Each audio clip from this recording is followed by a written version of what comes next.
Hello and welcome back to my regular narrated rolls. Every week, twice a week, I roll with my friends Jason and Gosha at their in-house mats, their garage mats, and we video all the rolls so that we can study them. And as part of that study, I thought I'd introduce some personal narration. Thanks to my training for pals for letting me do this. Today, I'm going to look at guard pulling, which is something I do a lot. And I'm trying to get out of the habit really and pick up a little bit of stand-up. It's not my specialty, but today I'm going to look at when guard pulling goes wrong.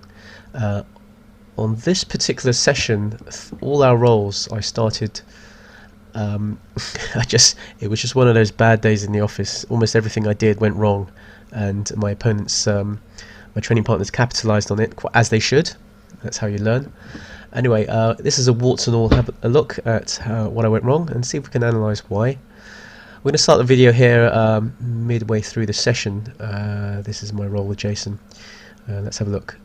So I'm doing a bit of stand-up here. I'm quite upright, trying a little foot sweeps just to put him off his balance. A little grip fighting here, removing his grips. I quite like that one where you turn the shoulders. And here, I pull guard. Now you might think it's okay, but we'll watch the whole thing and see what happens. Here, Jason passes round. So what happened there? Damn, that was really bad. That's worse when you look at it again than actually feeling it. So I pull guard, I put my foot on the hip, and I pull him down. So his posture's broken. Everything seems alright. I've got a foot controlling a hip, but this foot here, what's that doing? Not much really. Also look at Jason's hand. He's gripping my knee line here, and he's also got a hold of my hip. Even though I've got a grip on his sleeve, it's not doing anything at all. I need to have used my sleeve grip to remove that off my hip to have any sense of control over his upper body. But him being stood up, he has a lot of freedom of movement, which is key to passing guard in that style. So I don't have any slow-mo on this thing, so I'll just incrementally play. So as you can see, he's figuring out which way to go. Because I'm leaning towards my left, his right, it gives him almost like an open door, a hint to go that way, and I've got nothing to answer that. Let's have a look at what happens. So he moves around, his base is quite low, he's stretching me out, he's pulling my knees down to the ground. Remember, he's got control over my knee and hips, so I have limited movement in which to counter that. I'm still stubbornly holding onto that grip. He's going round, he's going round, he's going round, there. Now he's also putting a lot of pressure down, so he's angling his upper torso, his head into my stomach. Again, which kind of pins me, adds sort of pinning weight to my lower half. And also by controlling my legs and my hips, I can't re-engage, I can't shin circle and do all the things that you need to do to retain your guard. So I'm kind of stuck there, and I just let him pass, and then he assumes side control or some sort of side control. Okay, so that's example one, pretty bad on my behalf. And the rest of the roll is just me being trying to turtle and trying to avoid back control. It wasn't a good start, and I would, if it wasn't ending in submission, which I think it does there. Yep, we're past that one. It isn't in submission. I would have lost big time on points. We'll move on to 26 minutes. There's a nice around about 26-minute mark. Sorry, Gosha, we'll look at yours later. There we go. Okay, 26:48. So Jason and I stand up for our next roll. Okay, so there's a little bit of wrestly. I'm trying to get a bit more aggressive here, assertive. You know, again, a foot swing. As I say, stand up is not something that I'm particularly strong at. I pull guard, and awful. Did you see that? Let's look at that again for your amusement. It's more like a comedy video, this one. Okay, so I'm gripping, I try foot swing. I don't think I'm doing anything wrong, but notice what I'm doing to my body. I'm turning sideways to him. He's putting all his force square on, which means he's very stable and very strong going in this direction, and I'm very weak going in that towards the camera and away from the camera direction. Okay, so there we go. I try and square up. I still have a tendency to turn to my side. Here's my Let's go over that again. Do it tiny bit by tiny bit. There we go. I think with this case, I just decided to pull guard at the wrong time, completely the wrong time. I wasn't really at the right distance, and his posture as well. And also, I think he was just anticipating it. He just had great timing, and the speed with which he swept my leg away. We'll talk about that more in a minute. So I'm changing grips. I don't really know what I'm doing. It was kind of a panic guard pull. Here, one-handed grip. I'm pushing in. I'm pushing. I'm not really doing anything. And there. Look how secure Jason is. Look how upright he is. Look at my grip. It's not doing anything. The grip is just to keep me stable, but it's not doing anything to him. When you pull guard, you really need to pull. I really need to create a sense of unbalance, and his posture completely broken. If not completely broken, that his first thought is not to be in that unbalanced posture. Rather, oh look, here's Seymour pulling guard. Look at his hand, free hand here. It's ready to sweep my leg.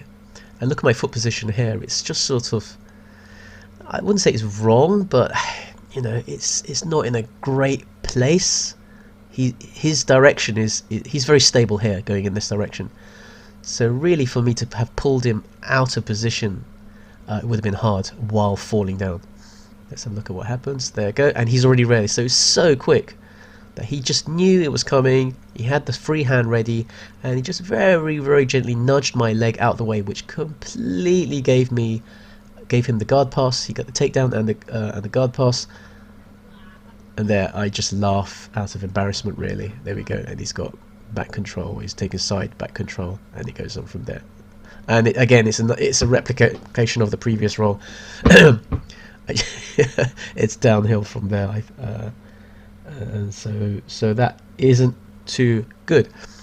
So on the same sequence, on the same day, let's move on to where I did do something right for once. Let's go to 5 minutes. Let's go to 2 minutes, 5 minutes, 20. There's at the beginning where I'm a little bit more focused, a bit more sharp.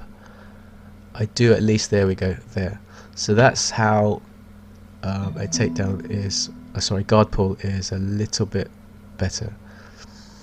Let's see what. So one grip to one grip, same side. I have my arm over his arm, which is the dominant arm. I think I'm trying to, yeah, see, I release his grip. There we go. I go for the other sleeve. There. So can you see what I've done there? I'm falling downwards rather than backwards, which gives me a little bit more stability and control, and the ability and power to pull him. And look at Jason's posture, much more broken, whereas the previous one I showed, he was more upright. This makes my job easier, so when I place my foot on the hip, I have a bit more control of his upper body and can start to assert my guard from there. So let's have a look. Pull down. I'm also slightly falling in a slightly rotational thing, which again serves to unbalance my opponent. And look at Jason's posture, very, very broken there. I even try and lift him up for a cheeky raised sweep there, and I establish my guard, both feet on the hips now, etc. So now we're going to move on to not a guard pull, but a takedown attempt by me. A very rare takedown attempt by me. It's not something I particularly have drilled much in the past, and I think it clearly shows. So I promised a warts and all look at my rolling mistakes. So let's have a look what happens. I'm very tired. It's towards the end of our session, our hour-long session, and there we go. I go for a single leg badly. So you single leg specialists can happily break apart this and tell me what I did wrong. It's not pretty. I know it was terrible. Let's have a look. Let's see if I can self-analyze. I'm really not making any penetration. I think that's basically, there we go. So I just drop down. All I do is drop down. I don't step forward. I don't try and penetrate that distance here. There's that lead leg, all tempting to take, but I'm not even in a wrestling stance. I'm very square, and it was doomed from the start, really. So there we go. Some tentative grips. I just drop. And look at my head. way outside, and my posture is very bent down, and I should present more of my chest, and my head should really be around here, and I should be lurching forward and penetrating with this knee much more to get even a hope of succeeding in the single leg. I mean, it was there for the taking. I think I was just a bit scaredy cat in trying to be more aggressive with that takedown. So let's have a look. I lift up, but I'm on my knees, and you know, just the power balance is much more in Jason's favour. I mean, he can just stamp his leg down and it's gone. And in fact, I think that's what he did. Yeah, he just hops around, puts his foot on the ground. Hold it on for a bit, and he's already just kicked back. So now he just sprawls back. I'm in this terrible hunch position. It's inevitable what's going to happen. It just pulls me to the ground. There we go, and I turtle. Pretty bad. Let's have a look what happens after this. Yeah, it's just dominant from there on. So an example of how a bad takedown can go horribly wrong, and it's very hard to recover from there. We'll look at one more, and there you go. He tries a guard pull armbar, which is usually, there's a bit of a risk because you are sort of not pulling into a guard, you're just going for the submission. We'll just look at why this didn't succeed. There. So the armbar from guard or guard pull, you put your shin across your opponent's belly, you pivot your body transverse to the direction that I'm going. He's broken my posture. He's done a lot that's right, and this leg will swing over my head, which you see, and then my right arm here is the one being attacked. Alright, but obviously, as you can see, it doesn't succeed, and there's one reason why it doesn't work. And perhaps you can spot it before I say it. There, just before where Jason puts his foot, it needs to be there. So it's outside of where I'm standing. Okay, and that standing foot has to be either inside or on the same level as my left foot here, because by putting your foot here, you are already giving me basically the pass here. Actually, it's a takedown because he's failed in his guard pull, and I've got him to the ground. So I think the referee would give me points there. Anyway, that's beside the point. If you want to succeed in this technique, this foot has to be inside or equal to my foot there as you fall down in this direction, and then you have a better chance, and you have to be, your bum has to sort of land here much closer to where I am. So if you look at my hips, they're quite far back, and you see he's fallen in a way where it's just given me that pass around this side. Here we go, and all I have to do, he can't get a hook in, he's so far out of position. And to be fair, I think Jason was just throwing that in. It was the last roll of the session. He was just throwing it in to mix things. This is how you learn. You've got to try these things in sparring. It's all right to learn it through your instructor or through seminars or tutorials, and it's all right for drilling it against a passive partner. But actually trying it in live sparring with a person who may or may not know what you're doing is much harder. But this is the game. This is what we're trying to do. This is what we're trying to learn. So the next time he tries that, he'll make notes of it. He'll improve, and chances are I'll be caught out. Who knows? So anyway, let's just roll this and see what a funny thing that happens afterwards. Donk. There you go. Did you see that? I got hit in the head. So I got bashed in the head for my after all that lovely little guard pass. So anyway, my face says it all there. Overall, a terrible day for me. Everything I did went wrong. The one thing that went right, I got hit in the head, and even that didn't go right. Anyway, I hope you enjoyed that video. I hope it was informative. As I say, it's a warts and all. We all make mistakes, and this is how we learn, and this is how we get better. And I hope you enjoy it. Thank you very much. See you next time.